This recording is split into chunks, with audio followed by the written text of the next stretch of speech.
Salut tout le monde, on est parti aujourd'hui pour le 1171e épisode de l'After Zap Image. On va débuter les amis avec le programme de la journée en Ligue 1. Suite et fin de cette 15e journée de Ligue 1, on a déjà 3 résultats, on va en parler dans quelques instants. Aujourd'hui à 13h, le Paris Saint-Germain reçoit la JOCR multiplex à 15h avec notamment Lille-Angers ou encore Nantes-Ajaccio. Et on termine en beauté avec à 20h45 un très joli duel du côté de Louis II. Monaco recevra l'Olympique de Marseille. On va aller du côté du nord de la France, les amis, à Bollaert, où le Racing Club de Lens hier a renversé le Clermont Foot. Victoire pour les Lensois, 2-1. Pourtant, le Clermont Foot avait ouvert le score en première mi-temps. Les Clermontois ont mené même jusqu'à la 60e grâce à Abdoul Samed. Égalisation Wesley Saïd côté Lensois. Et puis le but signé Seko Fofana quelques minutes plus tard.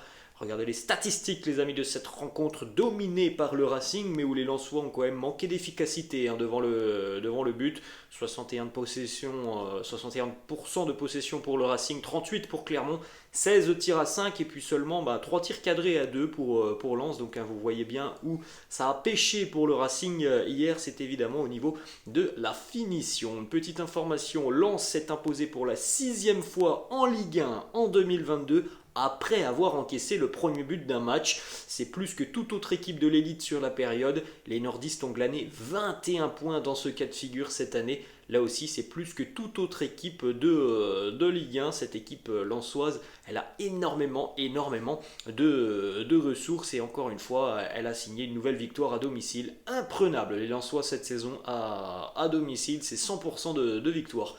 Quelques déclats autour de cette rencontre. On a Francaise qui nous dit 36 points à la 15e journée avant la trêve, 8 victoires consécutives à domicile, c'est exceptionnel. Seko Fofana qui nous dit on n'a pas lâché, on est bien revenu et on est récompensé. Une déclaration plus longue de Francaise qui nous dit 36 points après 15 journées, ça va nous permettre de goûter à cette trêve tranquillement avec le sentiment d'avoir très bien travaillé. C'est assez exceptionnel, il fallait rester calme à la mi-temps et en faire plus face à un adversaire qui défendait chèrement sa peau. Monter encore le rythme avec des centraux qui devaient aller plus loin dans les fixations, avoir plus de joueurs plus haut, leur faire mal dans les 25 derniers mètres et faire le contre-pressing pour les étouffer. On l'a fait la première demi-heure de la seconde mi-temps. Il fallait ça contre une équipe de Clermont assez intéressante. C'est un grand plaisir de pouvoir donner du bonheur aux supporters. Je suis allé au pied des 4 tribunes, je n'oublie personne. Je voulais partager. Comme on a une coupure, je voulais prendre de petites doses de bonheur, des aventures comme ce qu'on vit depuis 30 mois. C'est très très rare. Sur le plan comptable, tenir cette moyenne de points, la moyenne de points d'un champion de France, ce sera très compliqué. Ce qui compte, c'est qu'on continue à mettre autant de vie, de passion, de qualité et qu'il y ait des points collectifs ou individuels sur lesquels on peut encore progresser. Très belle déclaration, très beau résumé de Francaise, il a tout dit. Et ce qu'il a dit aussi, c'est important, c'est que Lens à l'heure actuelle est à un rythme de champion de France. Bon, il y a le Paris Saint-Germain qui est présent, mais s'il n'y avait pas le PSG, eh bien le Racing serait un sérieux candidat pour le titre de champion de France. Je ne sais pas si on se rend compte tout de même, les amis, de ce qui se passe à Lens depuis 3 ans maintenant. C'est complètement fou et surtout le fait que cette équipe elle procure beaucoup d'émotions lorsque tu regardes un match du Racing. Tu prends du plaisir tout simplement et ça c'est quelque chose de très très important, surtout dans un stade comme celui de Bollaert où il y a des connaisseurs, où il y a un public qui est derrière son équipe, qui a envie de voir des choses sur le terrain. Eh ben, il voit des choses sur le terrain. Petite information, Lens passera la trêve sur le podium de la Ligue 1. Ensuite, autre résultat hier, Rennes a battu Toulouse 2-1 avec encore une fois une prestation très très intéressante des hommes de Bruno Genesio. Franchement les amis, je vous le dis souvent, mais Rennes et Lens sont 2 équipes qui pour moi produisent un football spectaculaire et un football qui est très attrayant. Tu as envie de regarder les matchs de Rennes et Lens. Il y a d'autres équipes aussi en Ligue 1, mais en tout cas Rennes et Lens en font partie. Victoire de Buzyn, Bourigeaud, égalisation de Dalinga 55e et Arnaud Calimundo 58e minute. Les stats de la rencontre, dominé en termes de possession par Toulouse, mais en termes d'occasion franche, ce sont les Rennais qui ont dominé. 16 tirs à 10, 8 tirs cadrés à 4 pour les Bretons. Rennes n'a plus perdu depuis 17 matchs, toutes compétitions confondues, 11 victoires et 6 nuls. Le Stade Rennais n'a connu plus longue série d'invincibilité que 2 fois dans toute son histoire. La dernière fois, c'était en 1989, 17 matchs consécutifs pour les hommes de Genesio, sans la moindre défaite. D'ailleurs, d'éclat de Bruno Genesio qui nous dit c'est un très bon début de saison en termes de points, de qualité de jeu et d'objectifs remplis. Bravo aux joueurs, au staff, on a joué contre une belle équipe qui a laissé beaucoup d'espace mais qui a joué. Je regrette que l'on n'ait pas été suffisamment efficace en première mi-temps. Il y avait largement la possibilité de mettre un deuxième but, ça aurait certainement facilité les choses. On a beaucoup de situations, Maxime Dupé a fait des arrêts miraculeux comme Steve qui en a fait un très beau. On a su avec de la qualité et du caractère arracher 3 points. On a retrouvé notre jeu avec du mouvement, du jeu simple, du jeu en une touche et beaucoup de présence dans les zones offensives. On a été très sérieux. Il nous parle aussi de Lens. Il nous dit Lens travaille très bien. Il y a une concurrence énorme pour les premières places en Ligue 1. Paris est au-dessus. Mais de la 2e à la 8e, c'est très serré. Ça donne un championnat spectaculaire. Lens fait une première partie exceptionnelle. On est là, on continue notre petit bonhomme de chemin. C'était important de prendre les 3 points pour bien clôturer cette première partie de saison. Si on veut être en haut, il faut être régulier. Je trouve que l'équipe a progressé à ce niveau. La seconde partie de saison sera encore plus longue, plus difficile et plus intense. Il va falloir bien se reposer pour ceux qui peuvent. On prend la direction de Lyon. Les amis, une petite déclaration de Jean-Michel Aulas qui nous dit 8e avant la Coupe du Monde, ce n'est pas suffisant. Il reste 4 matchs avant la trêve et l'OL garde des atouts crédibles pour revenir au premier plan au 30 juin 2023. C'est tout ce que je souhaite à l'OL. Franchement, moi, j'ai des doutes, les amis. Ensuite, on continue, les amis, du côté du Paris Saint-Germain. Quelques petites informations. Premièrement, il souffre d'une gêne musculaire. Marquinhos est forfait pour affronter la JOCR dans quelques heures, puisque le match a lieu à 13h. Évidemment, pas de risque pris, puisque Marquinhos fait aussi partie de la sélection brésilienne pour le mondial. On continue avec cette information du quotidien L'équipe qui annonce que Luis Campos a entamé ou repris des discussions avec plusieurs joueurs, dont Ramos, Messi, Marquinhos et Kimpembe, en ce qui concerne évidemment une prolongation de contrat. Autre information, cette fois-ci, elle est beaucoup plus avancée. L'équipe annonce que Marco Verratti et le Paris Saint-Germain sont en passe de trouver un accord pour une prolongation de contrat jusqu'en 2026. L'Italien pourrait signer son nouveau contrat avant la reprise du championnat prévue fin décembre. On enchaîne, les amis, du côté de la Ligue 2. Vous pouvez faire un petit arrêt sur image pour découvrir les résultats de la veille. À noter la victoire du Havre 1-0 à Guingamp, la victoire de Metz 4-1 à Paris, la victoire de Sochaux face à Bastia, le nul entre Bordeaux et Pau un petit peu plus tôt dans l'après-midi. Saint-Etienne était de nouveau tombé. Les Verts sont tombés à domicile face à Rodez. Le Havre s'est imposé hier à Guingamp 1-0. Les Havrais enchaînent un 13e match consécutif sans défaite en Ligue 2 et ils sont en tête du championnat d'ailleurs. Le Havre qui est en train de creuser un petit peu un écart important. 4 points maintenant d'avance pour les Havrais sur Bordeaux qui est 2e, Sochaux 3e, 4e Grenoble en bas de tableau. Saint-Etienne est bon dernier de Ligue 2. On prend la direction, les amis, cette fois-ci de l'Angleterre. Il y avait un gros choc en PL hier entre Newcastle et Chelsea. Ce choc, il a tourné du côté des Magpies de Elio. Victoire pour les Magpies, 1-0. Newcastle monte sur le podium. Buteur Joe Willock, 67e minute. Le début de saison des hommes de Elio est exceptionnel. 15 matchs, 8 victoires, 6 nuls, une petite défaite à la dernière seconde. C'était face à Liverpool.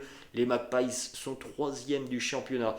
Chelsea qui vient d'enchaîner une 3e défaite consécutive en Première Ligue depuis novembre 2015. C'était à l'époque avec José Mourinho. Aucune victoire sur les 5 derniers matchs de championnat. Les Blues sont actuellement 8e du championnat. Ça va mal pour les hommes de Graham Potter. Ensuite, autre résultat hier, les amis. La surprise qui est venue de l'Etihad Stadium où Manchester City est tombé à domicile pour la première fois depuis le mois de février. City battu par le Brentford de Thomas Frank et surtout d'Ivan Toney qui a été énorme sur cette rencontre. Doublé pour Ivan Toney avec un but vainqueur à la 98e minute sur une contre-attaque rondement mené par les Bees de Brentford. City a manqué d'efficacité, a manqué de fluidité dans son jeu.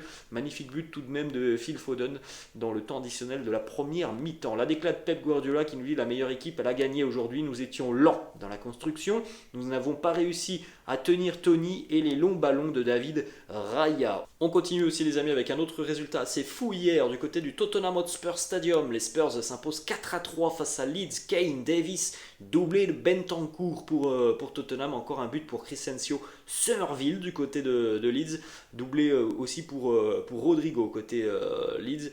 Leeds a mené 3-2 jusqu'à la 80e. Ils se sont effondrés dans les 10 dernières minutes. C'est véritablement dommage pour Leeds qui nous offre des matchs spectaculaires depuis quelques semaines. La semaine passée, Leeds s'était imposé aussi 4-3 par exemple. Ensuite, on enchaîne les amis du côté de Anfield. Liverpool s'est imposé 3-1 face à Southampton. Roberto Firmino 6e, égalisation de Che Adams à la 9e pour les Saints, avant que Darwin n'inscrive un doublé. Le doublé de Darwin qui lui permet donc d'être à 9 buts cette saison avec les Reds, plus 2 passes décisives. C'est plutôt intéressant quand on sait le nombre de critiques qu'il a essuyé depuis le début de saison, mais évidemment, critiquer un joueur qui vient d'arriver depuis un mois dans une équipe, dans un nouveau championnat, bon, c'est quelque chose évidemment de débile. Si tu ne laisses pas un petit peu de temps à quelqu'un qui s'acclimate dans un nouveau championnat, c'est que tu es un petit peu bête dans ton raisonnement. En tout cas, il est en train de prendre ses marques tout doucement, Darwin Núñez, et ça commence à plutôt bien fonctionner. Il faut savoir, Darwin Núñez, les amis, que cette saison, il a le même nombre de buts marqués que Gabriel Jesus, en ayant joué 600 minutes de moins. Pourtant, on voit pas de critiques passer sur Gabriel Jesus. On en voit beaucoup sur Darwin Núñez. 600 minutes de moins, mais le même nombre de buts. On continue avec la stat aussi pour Roberto Firmino, qui, on le rappelle, ne disputera pas la Coupe du Monde. Firmino est le meilleur buteur des Reds cette saison en PL. 7 buts déjà pour Firmino en championnat. On a une petite information aussi sur l'un des hommes forts, l'un des capitaines des Reds, James Milner, qui a joué hier son 600e match de Premier League. Vous avez le résumé de sa longue carrière en PL où il a joué évidemment la grande majorité de ses matchs du côté des Reds. Il en a joué beaucoup aussi avec City, avec Villa, avec Newcastle, mais aussi avec Leeds. Autre résultat hier, Arsenal était en déplacement du côté du Molineux Stadium. Choc des extrêmes, le leader qui se déplaçait chez le 20e. Ça a tourné du côté des Gunners qui s'imposent 2-0. Doublé pour Martin Odegaard, très en forme cette saison. Martin Odegaard qui est déjà capitaine des Gunners, impliqué sur 8 buts en 13 matchs de championnat, 6 buts et 2 passes décisives. Arsenal a aligné cette saison le 11 le plus jeune de la Première Ligue, les amis, c'est fou. Les Gunners sont premiers de PL, ils passeront les fêtes de Noël en tête du championnat pour la première fois depuis 2007. Petite statistique, les amis. Arsenal est la 8e équipe dans l'histoire de la Première Ligue à remporter 12 de ses 14 premiers matchs de championnat. Donc c'est la 8e équipe. Les 7 précédentes équipes, les amis, ont terminé championnes d'Angleterre. Mais il faut savoir qu'il y a aussi une autre statistique qu'on peut ressortir sur les Gunners. À chaque fois qu'ils ont été en tête au moment du Boxing Day et au moment de la trêve d'automne, jamais Arsenal n'a terminé champion d'Angleterre. Donc c'est quand même assez particulier. Mais en tout cas, il faut savoir que toutes les équipes qui ont eu 12 victoires après 14 journées ont terminé championnes. C'est ce que l'on souhaite pour les Gunners. Mikel Arteta qui nous dit: quand une équipe est à ce moment-là, vous voulez continuer à jouer. Nous voulons utiliser ce temps, la trêve internationale, au mieux pour ceux qui ne sont pas impliqués et le reste pour qu'ils puissent poursuivre leur rêve de gagner la Coupe du Monde. C'est sûr, les amis, que quand tu es dans cette forme, dans cette condition, tu te dis qu'une trêve, c'est pas forcément positif pour ton équipe. On verra si par exemple les Gunners, le Napoli vont reprendre sur les mêmes bases à la fin d'année ou au début du mois de janvier. Ensuite, vous pouvez jeter un petit coup d'œil, les amis, au classement donc, de la PL. Arsenal en tête, 37 points devant City, 32 2. Newcastle 3e 30 points, Tottenham 4e 29 points. Manchester United est pour le moment 5e avec 23 points, un match en retard, voire même 2 selon les adversaires pour les Red Devils. On enchaîne les amis cette fois-ci du côté de l'Italie avec une 11e victoire consécutive pour les hommes de Luciano Spalletti. Encore une fois, le Napoli s'est imposé hier 3-2 face à l'Udinese. Victor Osimhen, Piotr Zelinski, elle cède le match avant que le Napoli baisse un petit peu le rythme en toute fin de match et l'Udinese va marquer 2 fois. Mais ça fait 11 victoires consécutives, 33 points sur les 33 points disponibles pour les Napolitains. 15 matchs, 13 victoires, 2 nuls, aucune défaite en Serie A, 37 buts inscrits, meilleure attaque, 12 buts encaissés, 3e meilleure défense du championnat. Ça a tout du profil d'un futur champion d'Italie, ce que fait le Napoli. On va continuer les amis cette fois-ci du côté de l'Allemagne, le RB Leipzig qui est inarrêtable à l'heure actuelle. Leipzig s'impose hier 2-1 du côté du Werder Bremen avec un but pour Silva et un but pour Schläger. Regardez surtout la forme époustouflante du RB depuis l'arrivée de Marco Rose. 16 matchs, 12 victoires, 2 nuls et 2 défaites. Le Bayern Munich s'est imposé aussi hier du côté de Schalke 2-0. Buteur côté bavarois Gnabry et Choupo-Moting. Petite information les amis du côté du Bayern en ce qui concerne Jamal Musiala. À l'âge de 19 ans et 259 jours, il a joué hier son 100e match sous le maillot du Bayern. C'est le plus jeune joueur à atteindre tout simplement la barre des 100 matchs joués avec les Bavarois. Et hier d'ailleurs Musiala a délivré les 2 passes décisives au cours de cette rencontre. Il est sur un début de saison incroyable. Jamal Musiala, déclaration de Lothar Matthäus qui nous dit « Musiala c'est comme Messi, c'est Hollywood, il ne doit jamais quitter le Bayern et toujours jouer. Sa valeur est d'1/4 de milliard. » On a un joueur qui franchement est pétri de qualité, qui a un talent incroyable et c'est une véritable pépite pour le Bayern. Il est d'une importance phénoménale à l'heure actuelle du côté bavarois et ça ne peut en plus de ça que continuer à performer parce qu'il est encore tout jeune, Jamal Musiala. Petite information les amis du côté de Schalke hier, c'était assez particulier puisque le jeune frère de Leroy Sané a joué hier pour Schalke.